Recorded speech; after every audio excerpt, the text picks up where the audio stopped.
Hi everyone, this is Andrew Prima, a Ukrainian American living and reporting from Kyiv. In today's podcast, week 94 of Russian invasion of Ukraine, and this is the second week of December 2023. In today's podcast, we're going to talk about the ballistic attack on civilian cities and what Russia is actually trying to achieve with this strategy. And also, we're going to talk about what exactly Putin wants and what the Western allies are afraid of. On the night of Wednesday, December 13th, Russia attacked Kiev with the ballistic missiles, the second time in the last 3 days. There are two types of missile systems that Russians are using: the Iskander M and S-400. So the missiles of these systems, they fly on a ballistic trajectory which is hard to shut down with the typical air defense equipment of Soviet times or not advanced systems of the Western allies. The enemy attacked last time around 4 o'clock in the morning and this time at 3 o'clock. And in this way, Russians try to attack people who are at home, resting, or perhaps not ready to hide immediately or run to the bomb shelter. The goal of Russian terrorists is to kill as many Ukrainians as possible and to erase this nation from the earth. So during the attack, the Russians sh- during the attack, the Ukrainian armed forces shot down 10 out of 10 ballistic missiles and Shahid drones. However, there are people who have been injured. Unfortunately, there is destruction of infrastructure and residential civilian buildings. As we know, even by shooting the missiles, the air defense after successful operations usually have some consequences. There are debris that fall down from the sky on civilian objects. The fragments are different: light, heavy, and there is even a combat part of a missile that didn't explode during a collision with a missile that was headed for it. Accordingly, it falls and can cause both the eruption that saw during the previous attack and simply the burning of ordinary human dwellings.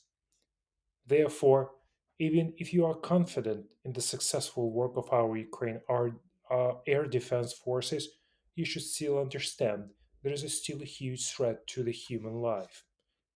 What is ballistic?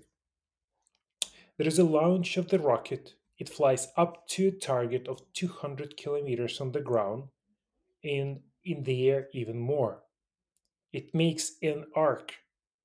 It flies into the stratosphere and falls down at a tremendous speed of 3,600 kilometers per hour. It is like an artillery or a tank projectile or a rocket salvo fire system. It also all flies along a ballistic trajectory. The approach time for a ballistic missile, conventionally from a point in the Bryansk region of Russian Federation to Kiev, is a matter of minutes. Usually between 1 and 2 minutes it reaches the target. So, depending on where the launch is carried out, from the border itself or a little further away, later experts find out where the fires came from. These launch locations always change. They will not launch from the same location twice. The Russians have launch sites where they can pre deliver equipment, mask it, keep it there for a day or two, maybe more, and then bring it into a combat position and launch these missiles. After starting the shooting, the installation immediately folds up and drives away. The Russian forces will not stand and wait for something to fly back at them. They know where to try to identify the coordinates of this missile equipment and respond immediately. Of course, it's best to destroy them with the drones we currently have, but you need to have very important information: where it's located, where it's standing or hidden, and what the exact the location coordinates. Besides targeting civilian and energy infrastructure of Ukraine, Russians have a more important goal behind the ballistic missile attack. So, you would ask, what's the real purpose? The declared speed of the Kh-47M2 Kinjal missile, in other words, we call it Dagger, this with a speed it goes with a speed 7,000 kilometers per hour, but in practice less than 5.5 thousand kilometers. These missiles hard to shut down, but luckily, due to our new air defense systems delivered by our allies, Ukraine has finally capabilities to shoot them down. Officially, Kinjal missiles are shot down over the Kiev last week because there are two Patriot complexes here, and only they are capable of knocking Kinjal down. There is another system called ASA SAMP T complex somewhere in Ukraine, which also works on ballistics. But where it is, how it works, has not been made publicly yet.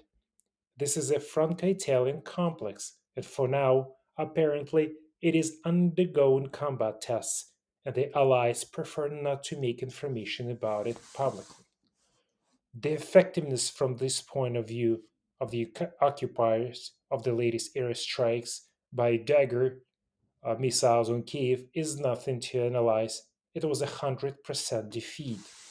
So, what is the purpose of the Russian strikes on Kiev? With the understanding that 100% of their ballistic missiles destroyed. If we analyze the first stages, then at first they tried to attack Ukrainian anti-aircraft defense positions with the Shahid drones, but there is a combined defense and they dealt with the Shahids quite carefully. They destroyed almost everything that flew, and after that, the Russians launched either a volley of a dozen missiles or three missiles to find out where these Patriot systems are. Maybe they can push them somewhere again. Because you remember that the Russian jet Su-24 was shut down over the Black Sea in early December at a distance unacceptable to Soviet anti-aircraft systems. Therefore, the Russians again checked whether this Patriot had gone somewhere to, to be placed again in the territories near the front line. Because Russians understand the Ukrainians have received a very powerful systems, air defense systems that started shutting down the Russian planes and all the Russian missiles. So, Putin plans to size Ukraine is based on main assumption that the West will refuse to support Kiev further. Putin, without realizing it, spoke at the final press conference on December 14th about the losses of the Russian army, since they initially spoke about how successfully the recruitment of contract workers into the Russian army is going, that they are heroes, well done, how they fight bravely, and the mobilized ones fight very well in professional soldiers. Can you imagine? We have 617,000 people now in a zone of special military operation. And then he said that 450,000 the contract workers were recruited into the army and 300,000 people were mobilized. But even before the beginning of the invasion, this the number of troops was about 200,000 people.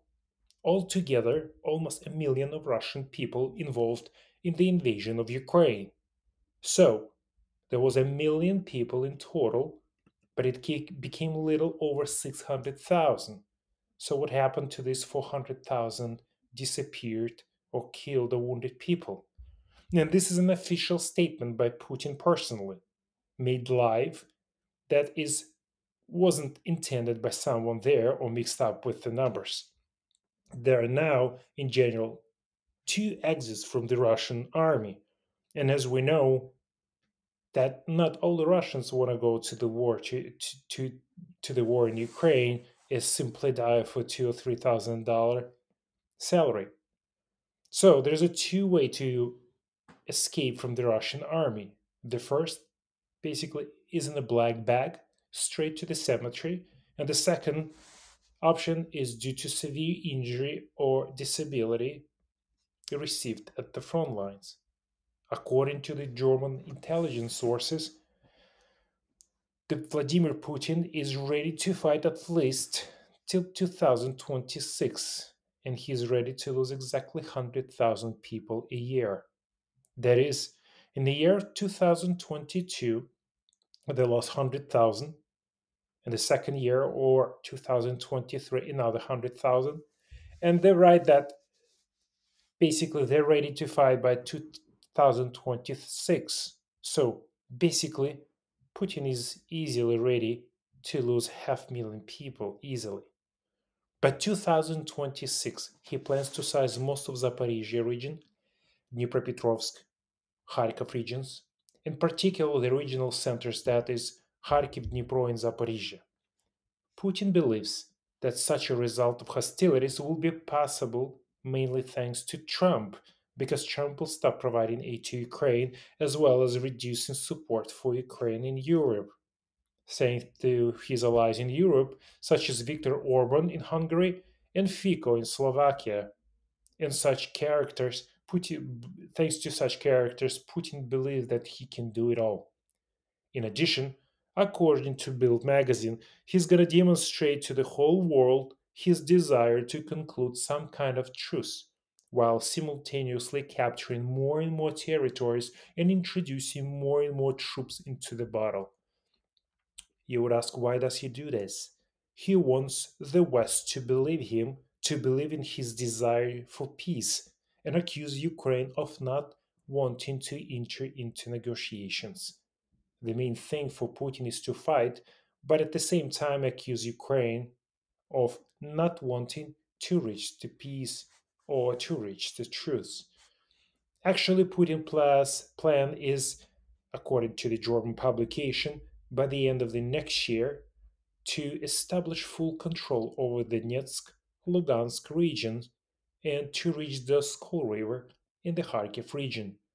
By the end of 2026, he wants to reach the Dnipro, capture a significant part of Zaporizhia region, Dnipropetrovsk, and Kharkiv.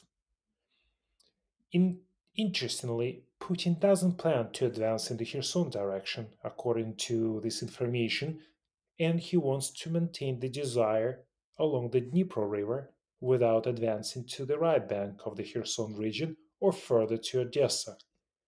So, how can we trust such information? Before the start of full-scale invasion, the publication Bild, citing the same intelligence sources, published a rather detailed plan of the Russian invasion of Ukraine, straight with arrows describing the direction of the main secondary strike with planned captures of territory. And the capture of Kiev was depicted there. Everyone didn't believe. What about the capture of Kiev? Will the attack from Belarus? It can be like that. As it turned out, it can. That is, then Bild came out with probably a very accurate forecast of the plans of Russian dictator. So, I will tell you this. Of course, you can't trust the information 100%, but I would rather believe it to some extent. Well, there is one more point that convinces or semi convinces me of the veracity of the information. Russian telegram channels, in particular pro government ones, ran to the front to refuse this plan.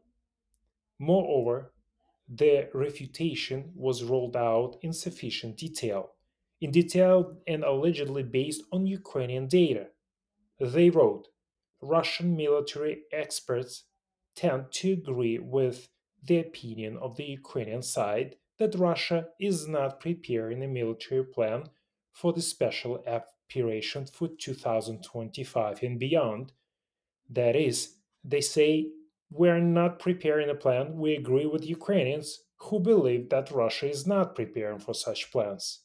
Quote, the Kremlin is guided by the fact that a qualitative breakthrough in Ukraine is necessary next year and an entry into the negotiations process taking into account Russian interests. That is, it means that nothing is planned for 2025 because next year they're gonna win, that Russia is going to wage a long war.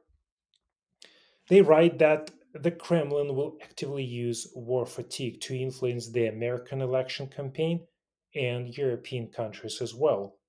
Putin would like to push the West to agree with its interests in 2024, and political scientists close to Kremlin say that Putin and his entourage have partially solved the task of maintaining their power and consolidating the regime with the help of special military operation in Ukraine or simply the full scale of war. That is, they didn't intend to take over Ukraine, but simply intended to retain power in this way.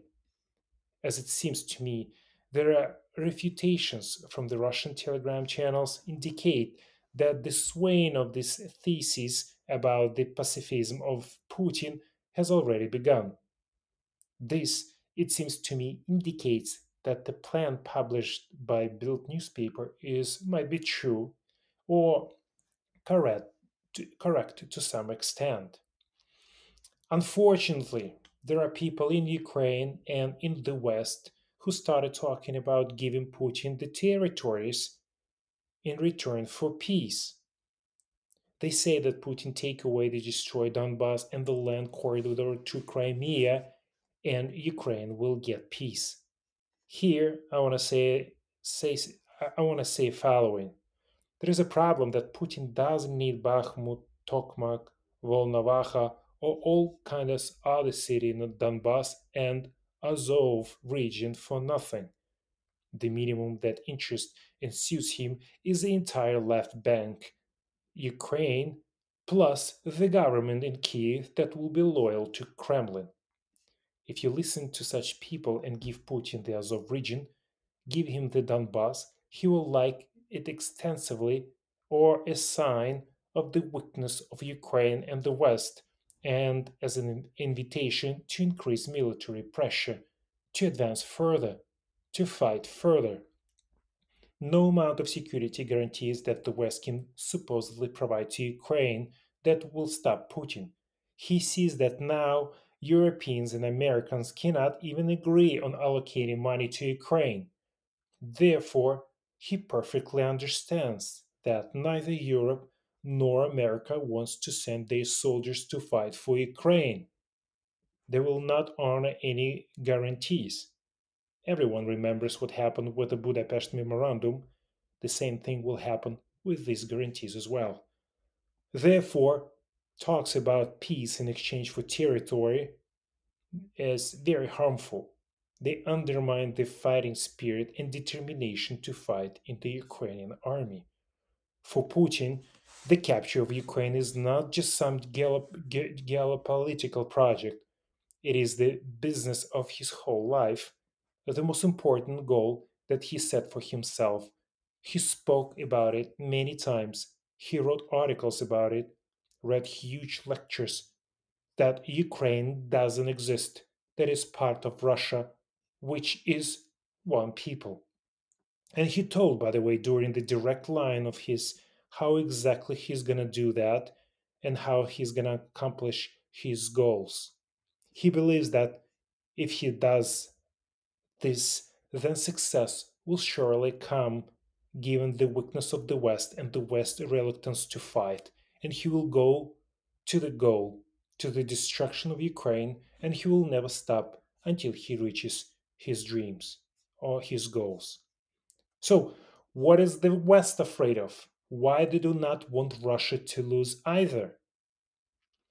In order for the West to give Ukraine a lot of money and weapons for victory, and not just for complex defense, it is necessary to provide the US and Europe with a clear, realistic, and adequate picture of what should happen in Russia after the victory of Ukraine, how everything should be organized there after the war.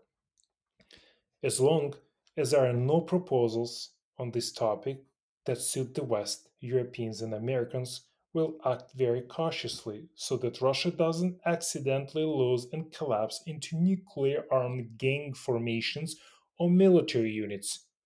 For many in the West, such a scenario seems scarier than Putin's victory, whether we like it or not, but this is reality. They are really very afraid of this. These concerns of theirs should be removed. I think that is necessary to proceed from the fact that Putin's Russia can be defeated precisely by military means only. When the armed forces had enough weapons, the Russian troops fled very quickly, abandoning people and equipment. When Private Army Wagner Group revolted, the Russian army disappeared altogether and didn't move. That is, a military victory is quite real, provided that the armed forces are properly supplied and armed. Now, of course, the moment is lost. The spring offensive didn't meet our expectations, but it may reappear. The situation is not static, it's constantly changing. There will be weapons, there will be a military victory. Glory to Ukraine, and glory to Ukrainian soldiers defending our land. If you like my podcast, please share with your friends.